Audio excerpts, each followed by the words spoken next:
ఈరోజు రాయచోటి మున్సిపాలిటీ పరిధిలో ఒక సెలెక్టెడ్గా 5-6 వార్డులలో పర్యటించడం జరుగుతూ ఉంది.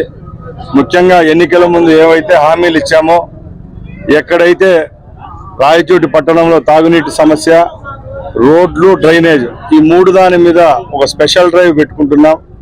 ప్రతి ఒక్క నెలలో 2 రోజులు రాయచోటి పట్టణానికి కేటాయించి ఎక్కడైతే తక్షణమే రోడ్లు వేయాలా, నీటి కనెక్షన్ ఇవ్వాలో అవన్నీ యుద్ధ ప్రతిపాదికన చేసేదానికి ఈరోజు ఈ కార్యక్రమానికి శ్రీకారం చుట్టడం జరిగింది. మేము ప్రజలను ఒకటే కోరుకుంటున్నాం, ఏవైనా సమస్యలుంటే మున్సిపాలిటీ అధికారుల దృష్టికి తీసుకొని రండి, లేకుంటే మా దృష్టికి తీసుకొని వస్తే ఏ అయితే గత 20-30 సంవత్సరాలుగా పెండింగ్ ఉన్న సమస్యల్లో ఫస్ట్ ప్రియారిటీలో తీసుకొని రాయచోటి మున్సిపాలిటీ పరిధిలో ఉన్న అన్ని వార్డులలో ఒక్కొక్క వార్డుకు 2-3 వర్కులను వచ్చే 100 రోజుల్లోనే పూర్తి చేసేదానికి శ్రీకారం చుట్టడం జరిగింది. దాంట్లో భాగంగానే ఈరోజు కేరామాపురంలో రావడం జరుగుతూ ఉంది. ముఖ్యంగా గత 5 సంవత్సరాల్లో మున్సిపాలిటీలకు నిధులు ఏమట్టుకు వచ్చినాయి మీ అందరికీ తెలుసు. నిధులు సక్రమంగా ఎక్కడ ఇవ్వలేదు. ఇచ్చిన దగ్గర కూడా నాసిరకం పనులు ఉన్నాయి. వర్షాలు వస్తే రాయచోటి పట్టణం అంతా సముద్రం లాగా తలపించే విధంగా ఉంది. కాబట్టి వచ్చే కాలాల్లో ప్రజలు ఏవైతే మా మీద ఆశలు పెట్టుకున్నారో తూచా తప్పకుండా పట్టణాన్ని అయితే సుందరీకరణగా ఏ విధంగా తీర్చిదిద్దాలి, అలాగే ముఖ్యంగా ఉన్న డ్రైనేజ్ వ్యవస్థ, సీసీ రోడ్లను మరమ్మతులు చేస్తాం, కొత్తవి కూడా వేసేదానికి సిద్ధంగా ఉన్నాం. అలాగే రాయచోటి మున్సిపాలిటీ జిల్లా హెడ్ క్వార్టర్ అయింది.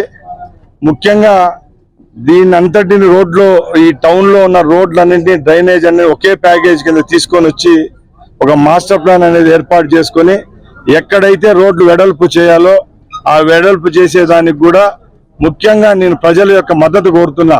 ఎందుకంటే మన టౌన్ అభివృద్ధి చెందాలంటే తప్పకుండా వెడల్పైన రోడ్లు ఉండాలా. ఎక్కడైతే ఎలక్ట్రిసిటీ పోల్స్ ఉన్నాయో అవి కూడా కొత్తవి వచ్చి హైట్ పెంచుకోవాలా. ఈ పాత పోల్లు అన్నీ ఉన్నాయి కాబట్టి ఎక్కడైనా మేము కొత్త రోడ్లను వేసేటప్పుడు, ఎంక్రోచ్మెంట్ చేసేటప్పుడు మీరందరూ సహకరిస్తే తప్పకుండా రాయచోటి పట్టణాన్ని అభివృద్ధి అయితే చేసుకోవచ్చు. కాబట్టి మున్సిపాలిటీకి ఏ నిధులు కావాలో, ఎక్కడెక్కడ ఉపయోగిస్తే అభివృద్ధి జరుగుతుందో అవన్నీ బేరీజ్ వేసుకొని రాబోయే కాలంలో చర్యలు తీసుకుంటాం. అలాగే రాయచోటి పట్టణానికి సంబంధించిన డ్రైనేజ్ వాటర్ ఏదైతే ఉందో ఆ డ్రైనేజ్ వాటర్ అంతా 4-5 దిక్కులు ఎక్కడైతే మన రాయచోటి పట్టణం చుట్టుపక్కల ఉన్నాయో అక్కడైతే ట్రీట్మెంట్ ప్లాంట్, సీవేజ్ ట్రీట్మెంట్ ప్లాంట్లు కూడా శాంక్షన్ అవ్వడం జరిగింది.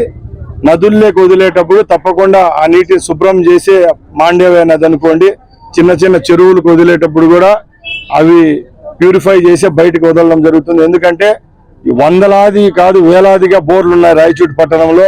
ఆ నీళ్ళన్నీ కలిసిపోవడం, రోగాలు రావడం జరుగుతూ వచ్చింది గత 5-10 సంవత్సరాల నుంచి. ఈ సమస్యలు ఏం లేకుండా తక్షణమే చర్యలు తీసుకుంటున్నాం. అలాగే మేము ఒకటే కోరుకుంటున్నాం, మనకు రాయచోటి పట్టణంలో ప్రతి ఒక్క వార్డుకు 1-2 వార్డులకు కలిసి ఒక సెక్రటేరియట్ ఉంది. కాబట్టి మీరు అక్కడికి వచ్చి ఏవైనా అర్జీలు ఇచ్చినా కూడా వార్డులలో అవి తీసుకొని తక్షణమే చర్యలు తీసుకునేదానికి నేను సిద్ధంగా ఉన్నా.